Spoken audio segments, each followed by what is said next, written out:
Good morning friends, कैसे हैं आप सभी। Welcome back my YouTube channel Rafael educational hub. Friends, आज है 25 दिसंबर और 25 दिसंबर के करंट अफेयर से जितने भी इम्पोर्टेंट क्वेश्चन बन सकते थे वो सभी हम आपके लिए इस वीडियो में लेकर आए हैं। तो यदि आप हमारे चैनल पर नए हैं तो हमारे YouTube channel Rafael educational hub को सब्सक्राइब करें और साथ ही साथ बेल आइकन को भी प्रेस करें, जिससे हमारे नोटिफिकेशन आपको सबसे पहले और समय से प्राप्त होते रहें। तो फ्रेंड्स, आज 25 दिसंबर है और आज क्रिसमस डे भी है, तो आप सभी के लिए हैप्पी क्रिसमस डे। तो चलिए फ्रेंड्स, स्टार्ट करते हैं आज के क्वेश्चन आंसर्स को। क्वेश्चन नंबर फर्स्ट है, हाल ही में किसे इफ्को टोक्यो जनरल इंश्योरेंस का एमडी और सीईओ नियुक्त किया गया है? तो इस क्वेश्चन का राइट आंसर है option number A, HO. Suri. इन्हीं के लिए एमडी और सीईओ नियुक्त किया गया है। तो जान लेते हैं इसके इम्पोर्टेंट पॉइंट्स। इससे पहले एच.ओ. सूरी कंपनी में वित्तीय सलाहकार, प्रमुख आंतरिक लेखा परीक्षा और कानूनी थे। IFFCO Tokyo general insurance company limited IFFCO और जापान के टोक्यो मरीन ग्रुप के बीच 51:49 का संयुक्त उद्यम है। इफ्को टोक्यो फर्म मोटर, स्वास्थ्य, यात्रा, घर और व्यक्तिगत दुर्घटना बीमा और कॉरपोरेट बीमा उत्पादों जैसे खुदरा उत्पादों की पेशकश करती है। इफ्को टोक्यो जनरल इंश्योरेंस का मुख्यालय गुरुग्राम में है और इसकी स्थापना 2000 में हुई थी। नेक्स्ट क्वेश्चन है, हाल ही में आरबीआई द्वारा एजेंसी बैंक के रूप में किस बैंक को शामिल किया गया है? तो इस क्वेश्चन का राइट आंसर है option number c, CSB bank को शामिल किया गया है। तो हाल ही में आरबीआई के एजेंसी के बैंक के रूप में सूचीबद्ध बैंकों की सूची में कौन कौन है फ्रेंड्स? तो RBL bank, Dhanlaxmi bank, IndusInd bank, बंधन बैंक, दक्षिण भारतीय बैंक, कर्नाटक बैंक और डीसीबी बैंक, ये सभी बैंक। तो जान लेते हैं इसके और भी important points. CSB bank RBI द्वारा निर्धारित दिशा निर्देशों के तहत केंद्र और राज्य सरकारों के सामान्य बैंकिंग कारोबार को संभालेगा। एक एजेंसी बैंक के रूप में सीएसबी बैंक विभिन्न राज्य सरकारों और केंद्र सरकार के विभागों के साथ कर संग्रह, पेंशन भुगतान, स्टाम्प शुल्क का संग्रह आदि जैसे व्यवसायों के लिए काम करेगा। सीएसबी बैंक लिमिटेड पूर्व में कैथोलिक सीरियन बैंक लिमिटेड एक भारतीय निजी क्षेत्र का बैंक है जिसका मुख्यालय त्रिशूर, केरल और भारत में है। सीएसबी बैंक के सीईओ सीवीआर राजेंद्रन है और इस बैंक की स्थापना 26 नवंबर 1920 को हुई थी। नेक्स्ट क्वेश्चन है, हाल ही में राष्ट्रीय उपभोक्ता अधिकार दिवस कब मनाया गया? तो इस क्वेश्चन का राइट आंसर है ऑप्शन नंबर सी, 24 दिसंबर। और 24 दिसंबर को ही राष्ट्रीय उपभोक्ता अधिकार दिवस मनाया गया है। अब यह दिवस क्यों मनाया जाता है, ये सारी चीजें अब हम जान लेते हैं। आज के ही दिन उपभोक्ता संरक्षण अधिनियम 1986 को उपराष्ट्रपति की सहमति प्राप्त हुई, इसीलिए प्रत्येक वर्ष 24 दिसंबर को राष्ट्रीय उपभोक्ता दिवस मनाया जाता है। इस अधिनियम का उद्देश्य क्या है? तो इसका उद्देश्य है उपभोक्ताओं को विभिन्न प्रकार के शोषण जैसे दोषपूर्ण सामान, सेवाओं में कमी, अनुचित व्यापार प्रथाओं के खिलाफ प्रभावी सुरक्षा उपाय प्रदान करता है। विश्व उपभोक्ता दिवस की बात करें तो यह प्रतिवर्ष 15 मार्च को मनाया जाता है और ये उपभोक्ता संरक्षण दिवस अधिनियम ये 24 दिसंबर को मनाया जाता है, लेकिन दोनों का उद्देश्य एक ही है। उपभोक्ता मामले, खाद्य और सार्वजनिक वितरण मंत्री ये कौन है? तो ये पीयूष गोयल है। नेक्स्ट क्वेश्चन है, हाल ही में किसे मदर टेरेसा मेमोरियल अवार्ड से सम्मानित किया गया है? ये क्वेश्चन फ्रेंड्स आपके लिए काफी इंपॉर्टेंट क्वेश्चन है। तो इस क्वेश्चन का राइट आंसर है option number A, Anil Prakash Joshi. इन्हीं के लिए मदर टेरेसा मेमोरियल अवार्ड से सम्मानित किया गया है। अब जोशी को उनके हिमालय पर्यावरण अध्ययन और संरक्षण संगठन के माध्यम से हिमालयी क्षेत्र के 10,000 से अधिक गांवों को प्रभावित करके पर्यावरणीय स्थिरता क्षेत्र में एक चेंज मेकर के रूप में उनके प्रयासों के लिए यह पुरस्कार दिया गया है। और भी जान लेते हैं इसके इम्पोर्टेंट पॉइंट्स। अब अनिल प्रकाश जोशी ये कौन है? ये उत्तराखंड पर्यावरणविद हैं जिन्हें वर्ष 2021 में राष्ट्रपति रामनाथ कोविंद ने पद्म भूषण से सम्मानित किया था। अब फ्रेंड्स, अनिल प्रकाश जोशी इनके लिए एक और आपके लिए क्वेश्चन बन गया कि इनके लिए पद्म विभूषण से भी सम्मानित किया गया है। हार्मनी फाउंडेशन हर साल मदर टेरेसा मेमोरियल अवार्ड के लिए एक थीम की पहचान करता है और उन व्यक्तियों और संगठनों को सम्मानित करता है जो पर्यावरणीय स्थिरता को बढ़ाने के क्षेत्र में काम करते हैं।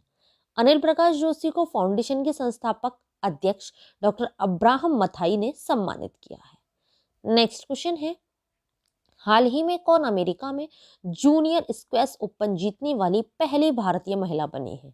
तो इस क्वेश्चन का राइट आंसर है ऑप्शन नंबर बी, अनाहत सिंह ये बनी है। तो जान लेते हैं इनके और भी इंपोर्टेंट पॉइंट्स। अनाहत सिंह ने फिलाडेल्फिया में प्रतिष्ठित junior US open squash tournament की अंडर 15 लड़कियों की श्रेणी जीतकर इतिहास रच दिया है। अनाहत सिंह ने अर्लेन स्पेक्टर सेंटर में खेले गए फाइनल मैच में मिस्र की जैदा मोरई को 11-9, 11-5, 8-11 और 11-5 से मात दी है। वह ऐसा करने वाली पहली भारतीय लड़की बनी है। अनाहत ने अंडर 15 सेमीफाइनल में अमेरिकी राष्ट्रीय चैंपियनशिप डिक्सन हिल को हराया है। इसे दुनिया का सबसे बड़ा जूनियर व्यक्ति स्क्वैश टूर्नामेंट कहा जाता है। नेक्स्ट क्वेश्चन है, हाल ही में किस राज्य ने चलो मोबाइल ऐप और स्मार्ट कार्ड लॉन्च किया है? तो ये किस राज्य ने किया है? तो इस क्वेश्चन का राइट आंसर है ऑप्शन नंबर सी, ये महाराष्ट्र राज्य ने किया है। तो जान लेते हैं इसके और भी इंपोर्टेंट पॉइंट्स। महाराष्ट्र के पर्यटन और पर्यावरण मंत्री आदित्य ठाकरे ने Brihanmumbai electric supply and transport bus टिकटों की डिजिटल और अग्रिम खरीद की सुविधा के लिए चलो मोबाइल एप्लीकेशन और चलो स्मार्ट कार्ड लॉन्च किए हैं। चलो मोबाइल ऐप यात्रियों को ऑनलाइन बस टिकट खरीदने और ई वॉलेट के माध्यम से बस पास तक पहुंचने की अनुमति देगा। अब मुंबई ने किया है ये, तो महाराष्ट्र ने किया है, तो महाराष्ट्र की राजधानी मुंबई, महाराष्ट्र के राज्यपाल भगत सिंह कोश्यारी और महाराष्ट्र के मुख्यमंत्री उद्धव ठाकरे। नेक्स्ट क्वेश्चन है, हाल ही में किस बैंक ने ओरिएंटल इंश्योरेंस को सार्वजनिक शेयर धारक के रूप में वर्गीकृत किया है? तो इस क्वेश्चन का राइट आंसर है option number A, axis bank ने किया है। तो जान लेते हैं इसके और भी इंपोर्टेंट पॉइंट्स। एक्सिस बैंक ने बैंक में ओरिएंटल इंश्योरेंस कंपनी लिमिटेड को प्रमोटर श्रेणी में सार्वजनिक श्रेणी के शेयर धारक के रूप में पुनर्वर्गीकृत करने की मंजूरी की घोषणा की। वर्तमान में एक्सिस बैंक में ओरिएंटल इंश्योरेंस की 0.16% हिस्सेदारी है। एक्सिस बैंक की स्थापना 3 दिसंबर 1993 को हुई। एक्सिस बैंक का मुख्यालय मुंबई में है। इस बैंक के एमडी और सीईओ अमिताभ चौधरी हैं। अध्यक्ष राकेश मखीजा हैं। और टैगलाइन क्या है इसकी, क्योंकि ये काफ़ी इंपॉर्टेंट है। टैगलाइन आपसे एग्जाम में पूछ ली जाती है, तो इसकी टैगलाइन है बढ़ती का नाम जिंदगी। नेक्स्ट क्वेश्चन है, हाल ही में केंद्र सरकार ने किस कैटेगरी में महिला कमांडो को शामिल करने की घोषणा की है? तो किसमें की है? तो इस क्वेश्चन का राइट आंसर है ऑप्शन नंबर ए, Z+ सुरक्षा। तो जान लेते हैं इसके इंपोर्टेंट पॉइंट्स।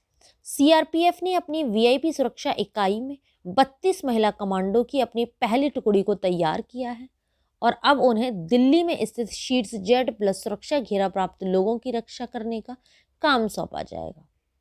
Z+ सुरक्षा देश की दूसरी सबसे बड़ी सुरक्षा है। इसमें टोटल 36 सुरक्षाकर्मी हैं और जिसमें 10 NSG नेशनल सिक्योरिटी गार्ड और SPG special protection group commando होते हैं। साथ ही साथ कुछ पुलिस भी शामिल होती है। इसमें इंडो तिब्बत बॉर्डर पुलिस और सीआरपीएफ के जवान भी सुरक्षा में तैनात होते हैं। नेक्स्ट क्वेश्चन है, हाल ही में किस राज्य ने मुख्यमंत्री वायु स्वास्थ्य सेवा एयर एम्बुलेंस की शुरुआत की है? तो इस क्वेश्चन का राइट आंसर है ऑप्शन नंबर बी, उड़ीसा राज्य सरकार ने की है। तो जान लेते हैं इसके इंपोर्टेंट पॉइंट्स। उड़ीसा के मुख्यमंत्री नवीन पटनायक ने राज्य के दुर्गम और पिछड़े क्षेत्रों में स्वास्थ्य सेवाएं उपलब्ध कराने के लिए मुख्यमंत्री वायु स्वास्थ्य सेवा एयर एम्बुलेंस की शुरुआत की है। इस योजना के तहत पहले चरण में राज्य के 4 जिलों, कौन कौन से हैं वो 4 जिले? मलकानगिरी, नवरंगपुर, कालाहांडी और नुआपाड़ा के लिए लोगों के लिए निःशुल्क सेवाएं प्रदान की जाएंगी। इस योजना के तहत विशेषज्ञ डॉक्टर जिला मुख्यालयों के अस्पतालों से रोगियों तक पहुंचेंगे। इस योजना के प्रमुख रूप से राज्य के आर्थिक रूप से कमजोर वर्ग के लोगों की सेवा करेगी। नेक्स्ट क्वेश्चन है, हाल ही में केंद्र सरकार ने 100% साक्षरता के लिए किस अभियान को शुरू करने की घोषणा की है? तो इस क्वेश्चन का राइट आंसर है ऑप्शन नंबर बी, नव भारत साक्षरता अभियान। ये अभियान शुरू करने की घोषणा की है। तो जान लेते हैं इसके इंपॉर्टेंट पॉइंट्स। केंद्र सरकार 100% साक्षरता के लक्ष्य को हासिल करने के लिए नव भारत साक्षरता अभियान शुरू करेगी, जिसके लिए कैबिनेट नोट को अंतिम रूप दिया जा रहा है। यह अभियान 1 अप्रैल 2022 से 31 मार्च 2027 तक लागू किया जाएगा। इसमें बुनियादी साक्षरता, अंक ज्ञान, महत्वपूर्ण जीवन से कौशल से जुड़ा ज्ञान, बुनियादी शिक्षा व व्यवसाय कौशल विकास शामिल है। इस अभियान के तहत ऑनलाइन और ऑफलाइन माध्यम से देश में 15 वर्ष व इससे अधिक आयु वर्ग के 5 करोड़ निरक्षर लोगों को इसके दायरे में लाने का लक्ष्य रखा गया है। नेक्स्ट क्वेश्चन है, हाल ही में किसी क्रिकेट के सभी प्रारूपों से संन्यास लेने की घोषणा की है? तो किसने की है? तो इस क्वेश्चन का राइट आंसर है option number A, Harbhajan Singh ने। इन्हीं ने क्रिकेट के सभी प्रारूपों से संन्यास की घोषणा की है। तो जान लेते हैं इसके इंपॉर्टेंट पॉइंट्स। हरभजन सिंह ये टेस्ट क्रिकेट में हैट्रिक लेने वाले पहले भारतीय गेंदबाज हैं। वह अनिल कुंबले, कपिल देव और आर अश्विन के बाद देश के चौथे सबसे ज्यादा विकेट लेने वाले गेंदबाज हैं। कितने लिए हैं? तो 417 विकेट लिए हैं। हरभजन सिंह ने 1998 में ऑस्ट्रेलिया के खिलाफ वनडे मैच में डेब्यू किया था।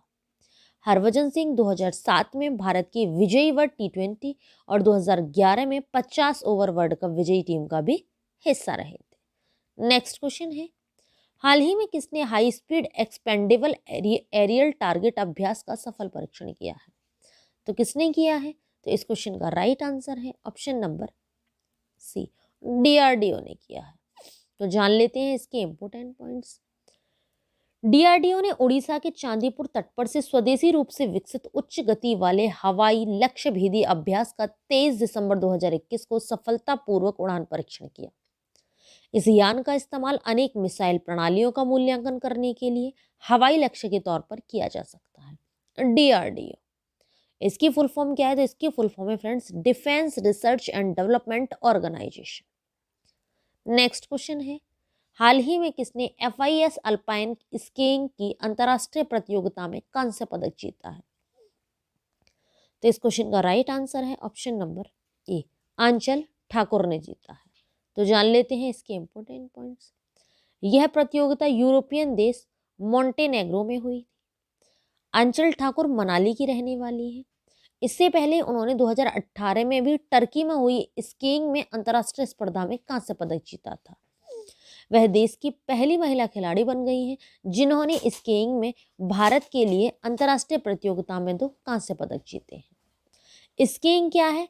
तो ये फ्रेंड्स बर्फ पर यात्रा करने की एक विधि है जिसमें पांव के नीचे स्की मतलब लकड़ी, धातु या प्लास्टिक के तंग तख्ते बांधकर उन्हें बर्फ पर फिसलाया जाता है। नेक्स्ट क्वेश्चन है, हाल ही में IPL टीम सनराइजर्स हैदराबाद ने किसे अपना बल्लेबाजी कोच नियुक्त किया है? तो इस क्वेश्चन का राइट आंसर है option number c, Brian Lara को किया है। तो जान लेते हैं इनके बारे में कुछ इंपोर्टेंट पॉइंट्स। वेस्टइंडीज क्रिकेट के सबसे बड़े बल्लेबाज ब्रायन लारा को सनराइजर्स हैदराबाद ने बैटिंग कोच नियुक्त किया है। लारा बैटिंग कोच के साथ साथ स्ट्रेटेजिक एडवाइजर की जिम्मेदारी भी निभाएंगे। पहले सनराइजर्स हैदराबाद के बैटिंग कोच VVS लक्ष्मण थे।